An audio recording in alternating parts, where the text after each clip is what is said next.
Bienvenidos a Asesor PLD, una comunidad para platicar casos de compliance y prevención de lavado de dinero. Conduce Javier Martínez. Comenzamos. ¿Cómo están, amigos? Bienvenidos al caso 16 de Asesor PLD. Hemos estado metidos con un anexo del Manual de Prevención de Lavado de Dinero por Actividades Vulnerables. El anexo 1, nosotros le llamamos aquí, es el de préstamos, otorgar préstamos, y vamos a ver en este caso 16 cuáles son las obligaciones PLD por otorgar préstamos que se consideran actividades vulnerables. Soy Javier Martínez y mi correo es jmartinez@taxday.com.mx. Síganos, estamos como TaxDay o como Asesor PLD en redes sociales o en taxday.com.mx, y como Asesor PLD en Spotify tienen la ventaja de que bajan todos los casos que llevamos hasta ahorita y los que vayan saliendo, para que puedan estar revisando el que ustedes consideren conveniente. En este caso, en el de préstamos, si consideramos solo la actividad vulnerable de préstamos, en el caso 7 vimos préstamos entre empresas del grupo son actividades vulnerables, punto. Después, en el caso 11 vimos préstamos intercompañías, cuando no he cumplido las obligaciones PLD, ¿qué hago? ¿Qué pex? En el 14 vimos Manual PLD, anexo 1, actividades vulnerables de otorgar préstamos. Después, en el Manual PLD, anexo 1, préstamos que son actividades vulnerables. Y ahora estamos en el Manual PLD, anexo 1, en la fracción 2, obligaciones PLD por préstamos considerados actividades vulnerables. Se va avanzando, vamos avanzando en este anexo de préstamos, que es algo muy similar a lo que tendríamos que desarrollar por todas y cada una de las actividades vulnerables que tengamos en nuestras empresas. Partimos del Manual PLD-FT, está Manual de Cumplimiento de Prevención de Lavado de Dinero y Financiamiento al Terrorismo. Recuerden que en TaxDay o en Asesor PLD tenemos un curso de 24 horas para analizar este manual en forma específica de cada uno de los detalles que va teniendo, incluyendo el anexo 1 de préstamos, al cual estamos dedicando tiempo ahorita. Me regreso aquí del Manual PLD, llegamos al anexo 1 del Manual PLD, que es actividad vulnerable de otorgar préstamos, y es la política de integración de las actividades vulnerables y presentación de avisos e informes.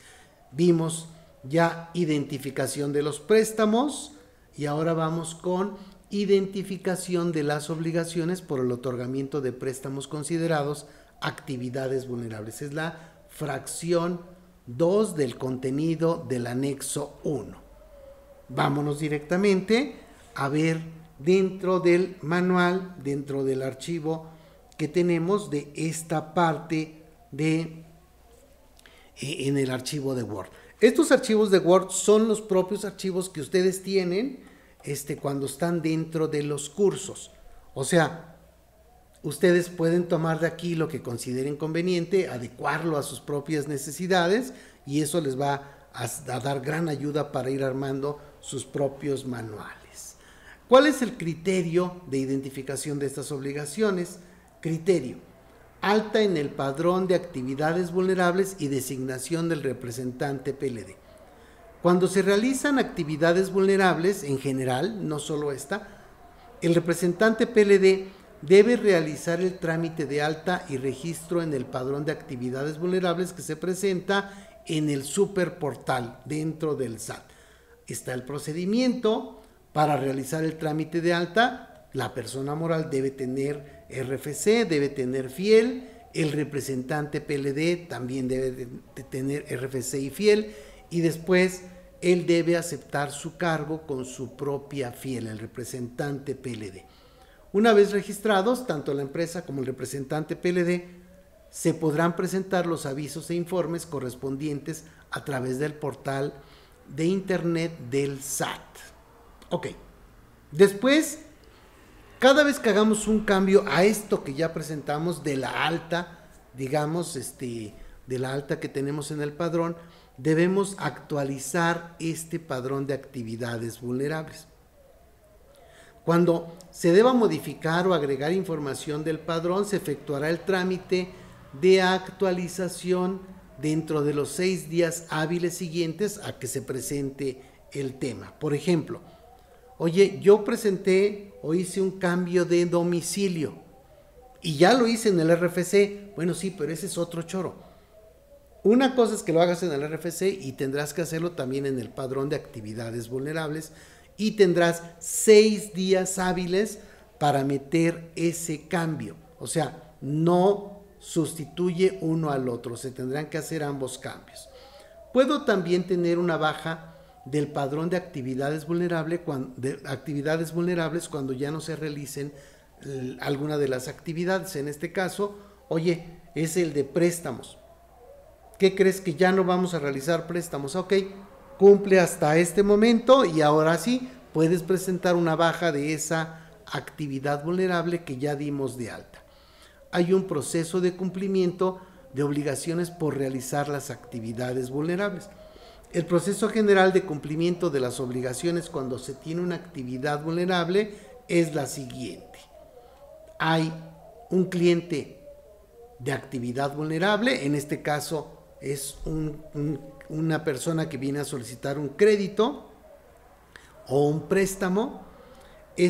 Necesitamos su identificación de forma obligatoria conforme lo dice el manual PLD. Después habrá que verificar viabilidad en listas negras y limitantes de pago con dinero en efectivo. Oye, déjame revisar si no estás en listas negras y además te digo que la actividad vulnerable que pretendes hacer no se podrá pagar en efectivo hasta determinada cantidad. En el caso de préstamos no aplica la limitante de pago en efectivo, pero en términos generales tenemos que tomarlo en cuenta para muchas actividades vulnerables. Ok, ¿qué significa que es viable?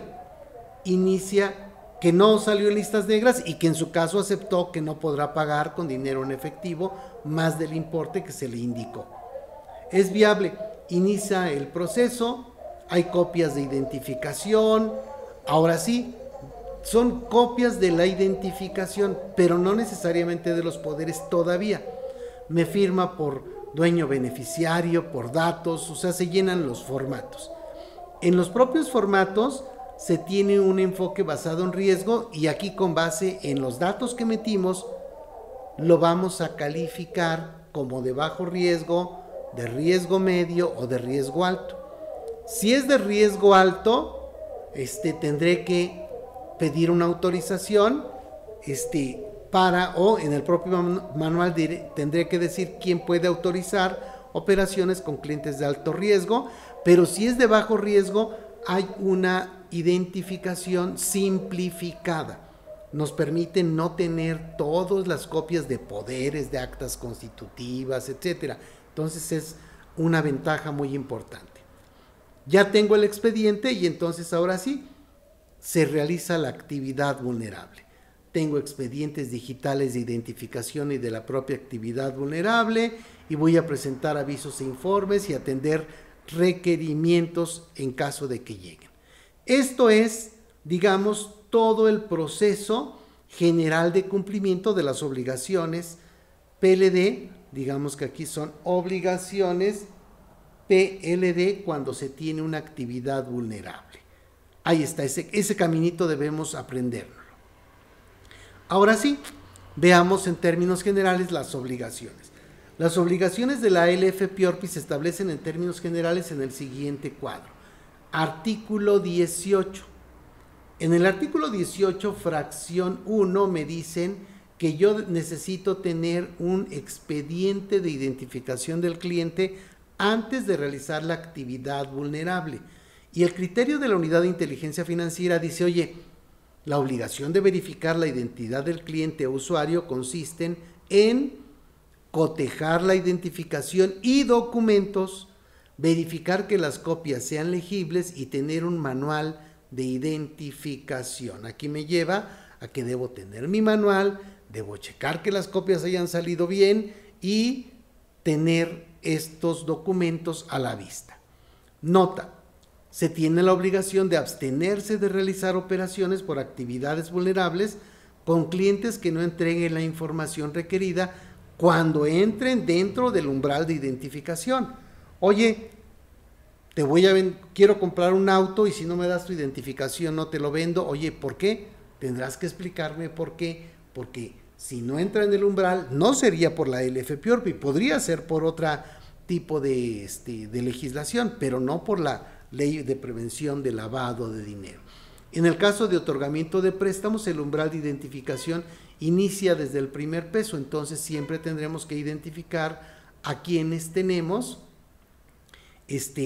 a quienes les vamos a hacer un préstamo. Sigo con otra nota. Se tiene la obligación de abstenerse de realizar operaciones si, al verificar que los clientes usuarios y o el dueño beneficiario se encuentren dentro de las listas negras de clientes de prevención de lavado de dinero. O sea, se tiene la obligación de abstenerse de realizar operaciones si, al verificar que los clientes usuarios y o el dueño beneficiario se encuentran dentro de las listas negras. En términos generales, son estas listas negras. Aquí ya está. Oye, están en listas negras, no puedo trabajar con él. Ok, ya pasé este primer escalón. Vamos al artículo 18, fracción segunda. Dice: información sobre actividades de los clientes cuando se establezca una relación de negocio. Necesito saber de dónde saca la lana para poderme pagar. En el caso de otorgamiento de préstamos, considerando que los cobros se realizarán en varios periodos de tiempo, debemos considerar que sí se tiene una relación de negocios. Oye, a ver, necesito entonces que me digas de dónde sacas la lana. Préstame tu CIF, ahí dice si tienes honorarios, o sea, tiene claramente de dónde viene tu dinero. Relación de negocios. Oye, este es un préstamo. Oye, sí, es un préstamo, pero tal vez es un préstamo única en una casa de empeño, imagínense. Bueno, llega la persona, solicita un crédito, deja una prenda y después va y la recoge y no necesariamente hay una relación de negocios. Aquí, si yo hago un préstamo y este préstamo me lo van a pagar en 24 mensualidades o 24 quincenas, ahí hay una relación de negocios. Si es una actividad vulnerable de arrendamiento, también tendríamos una relación de negocios porque se da en el tiempo. En este caso, entonces, tendríamos que tener o saber a qué se dedica mi cliente. Esta fracción tercera de identificar al beneficiario real o dueño beneficiario es donde más problemas hemos tenido los sujetos obligados. Hay más multas porque necesitamos un maldito papelito firmado por el cliente donde me diga: oye, no tengo un dueño beneficiario, me firmas que no lo tienes, tan tan. Oye, sí tengo un dueño beneficiario, es tal persona, en el caso de personas físicas, con RFC fulano. Ok, en el caso de las personas morales, en el caso de personas físicas, sí pudieran o no tener dueño beneficiario. Me firman que no lo tienen y ya no tengo problema. Me firman que sí lo tienen, me dicen quién es, pero al momento de darme los documentos tienen la opción de decirme no los tengo y ya con eso tendré que conformarme. No puedo decirle los necesito a fuerza. Pero en el caso de las personas morales, todos los casos, todas las personas morales sí tienen un dueño beneficiario. Pudiera ser el principal accionista, en caso de que no haya acciones, el presidente del consejo de administración, o sea, pero siempre vamos a llegar a un dueño beneficiario o beneficiario real, el cual puede ser persona física o persona moral. En el mundo del beneficiario controlador allá debes llegar a las personas físicas. Aquí No necesariamente. Oye, es que mi beneficiario real es el grupo Posadas. ¿Por qué? Porque la holding es Grupo Posadas. Ah, ok. Ya tengo un beneficiario real como Grupo Posadas o como grupo, cualquier otro grupo empresarial que se maneja con holdings. Me quedo ahí en la persona moral.